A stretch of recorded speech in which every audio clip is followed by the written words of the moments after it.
Hello everyone, hi. My name is Frederico. I am lead site reliability engineer, DevOps at Curve.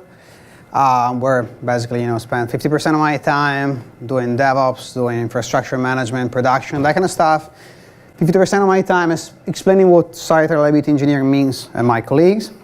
But yeah, there it is. So Curve is a fintech startup. We have a card, basically we're issuing a card, and on this card you can load all your debit and credit cards, and you can pay with this unique card. It gives you some advantages. You can get good exchange rate abroad. You can get very nice notification in the app. You can concentrate everything in this app and pay via this credit card. For this audience, the most important thing is that we are a fintech startup in London, and we have compliance, we have auditing constraints as well. So this is real for us. Curve is real thing. It's not magical. It's not like unicorn and rainbows. It's actually work with a lot of people. Some of my colleagues are here now. It's just real work. So, but disclaimer, so my talk applies to startup. Does not apply to very large companies or large organizations. It's really about startups. Really about, all this fintech startup, fintech movement in London. It's pretty much about us and about what we are doing at the moment. And spoiler alert, I was told keep the tension high, everyone. So if you're following me, if you're following me, I can tell you with my crystal ball some tips about Game of Thrones. So follow me. Okay. So what this talk is not about, this is not about super technical talk about obscure settings in the Linux. It's not about this. It's an actual page. It's not about that time in which I was told we have one small error. We actually have 25 million errors. But small problem. And it's not about the time in which we, like AWS, had a very high error rate, like 100% very high error rate. But that's not about that. This talk is about optimism. This talk is about change that is happening. I mean, I'm kidding about this, but it's actually happening. So we were moving, we are realizing this. We are moving from a world in which system administrator are here, then DevOps engineer, then Lambda is here. And then we kind of what is happening next. So I'm going to tell you what we're trying to do at Curve in this space. Because we clearly have an evolution if you think about it over time. We started from system administrator in the years. We moved to DevOps. And we're all doing DevOps. We're talking with our developers. We're working together. Better solution.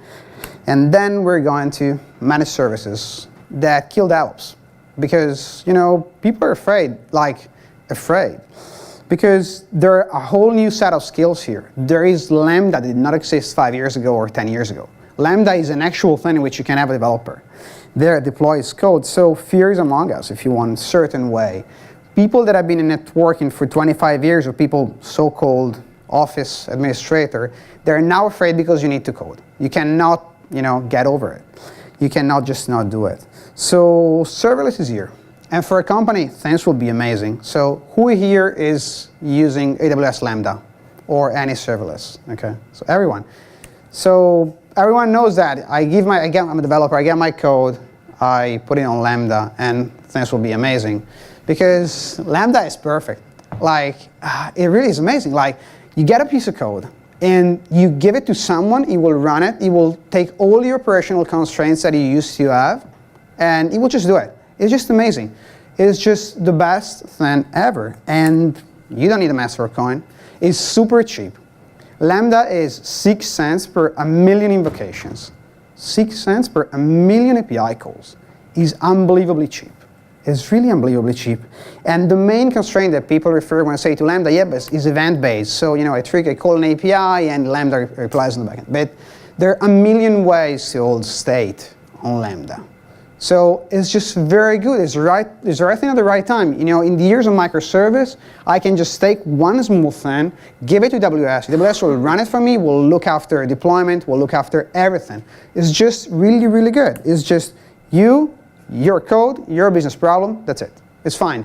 It's 99, it's 5 nines, it's LA. It's just there. It's perfect.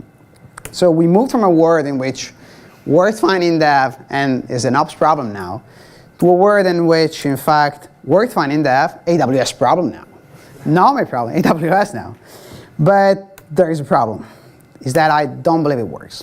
I don't believe it works because if you're a developer and you give your code to your operations team in-house, their main concern is to run your software and run your code.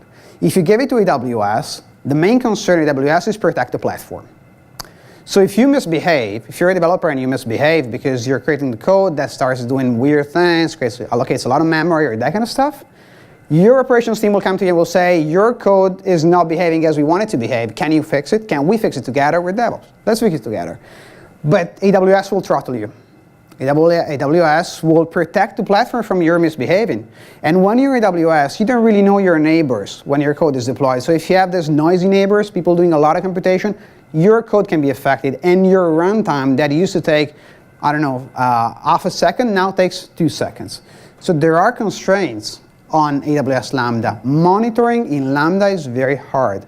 Dynamic tracing in Lambda is very hard.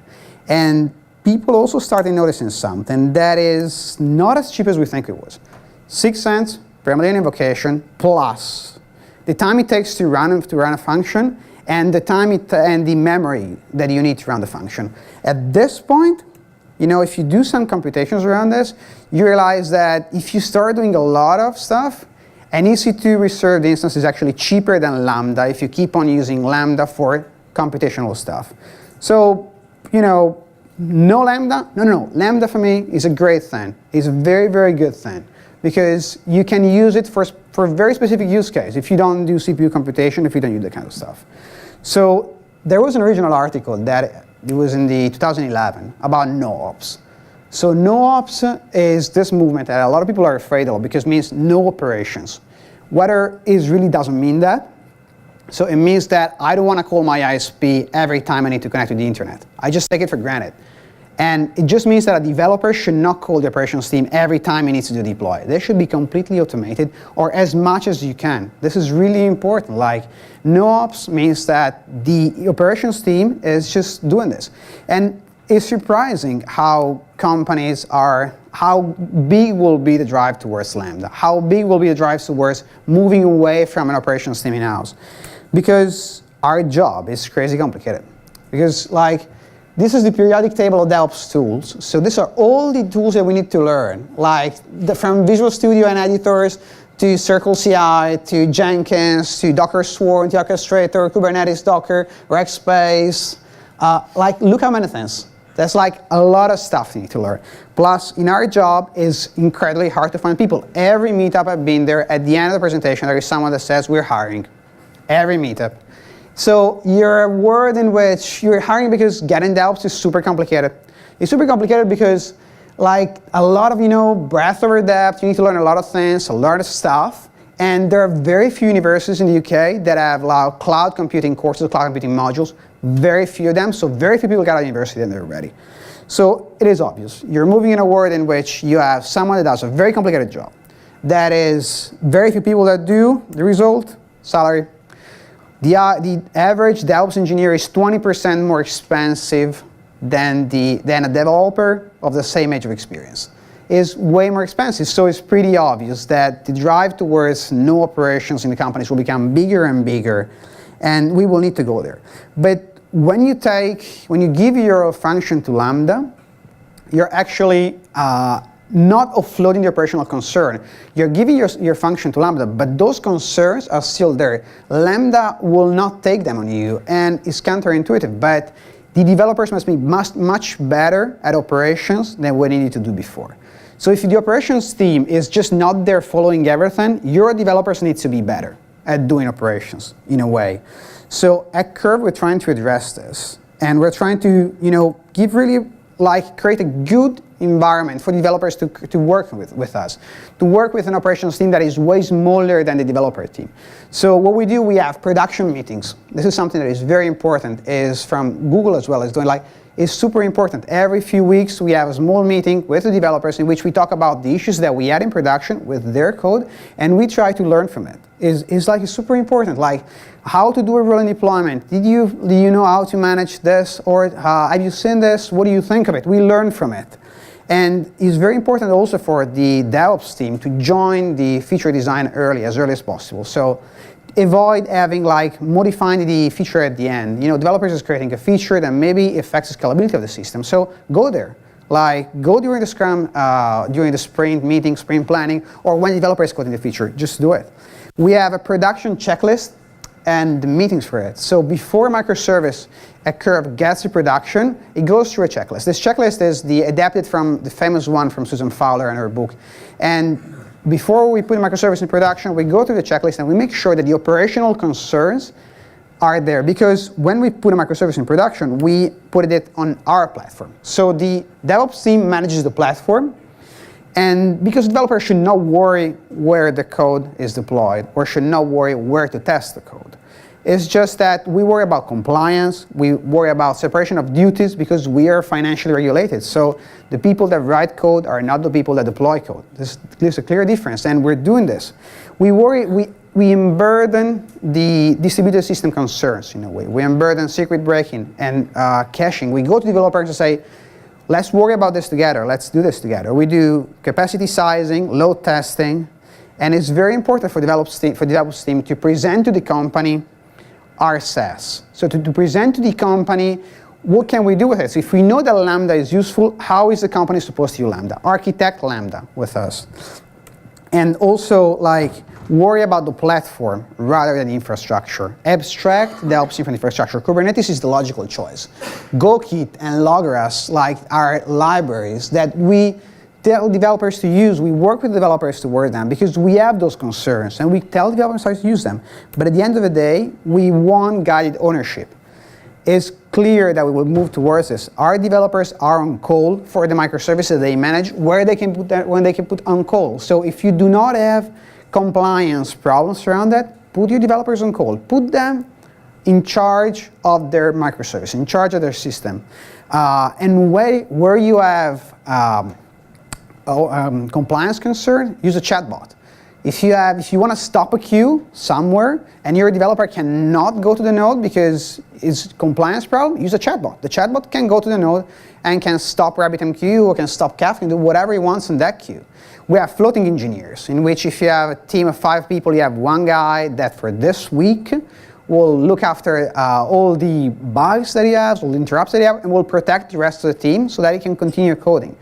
And give the best monitoring service that you can give to your developer. So you give Outlier, give Datadog, give New Relic, give everything. CloudWatch, we have the LK stack. We have so much monitoring on it that our developers sometimes are just like, okay, what should I look for?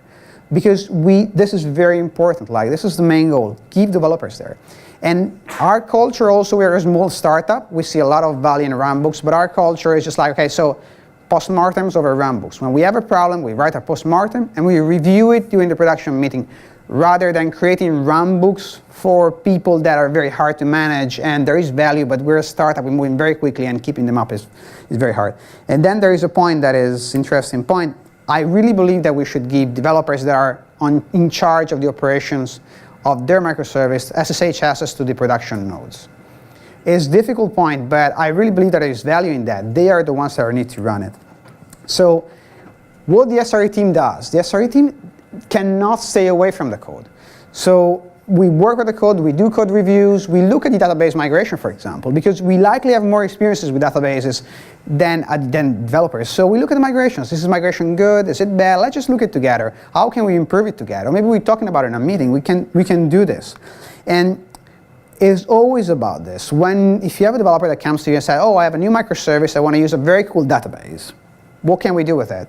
We're looking at the microservice and the database, but we're also looking at the library that we have with a microservice. Because if the database is perfect but the library is bad, that doesn't mean anything. Let's just choose something together and code in the library. And if you're providing a platform, if you have a Kubernetes platform that you're giving to your developers upon which they can load their code, that's super easy. Run one or more microservices on the platform, own it. For us, we created a microservice called QAutomator that we use a Curve because Curve is processing transactions that have a life cycle, and we're using QAutomator to do some testing of these transactions and doing some chaos monkey, basically, playing around a bit with what happens if we fail in this life cycle.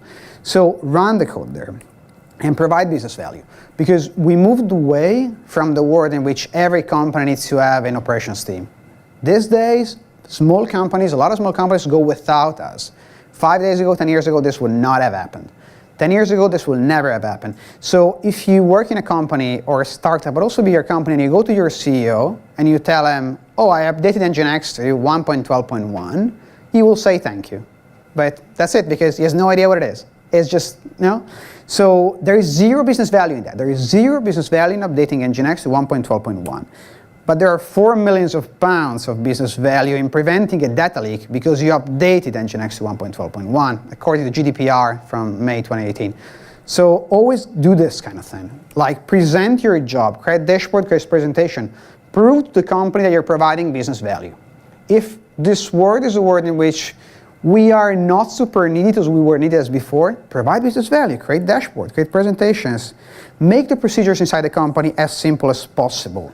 And don't be scared of talking money. If you have a Docker file, like if you change a Docker file that was used to build an application and now from 40 minutes you move to 5 minutes, the Docker file takes only 5 minutes to build, you can go to your CEO or your CTO and tell him, oh, I changed the copy command in the Docker file, now it's amazingly fast. He will say, okay.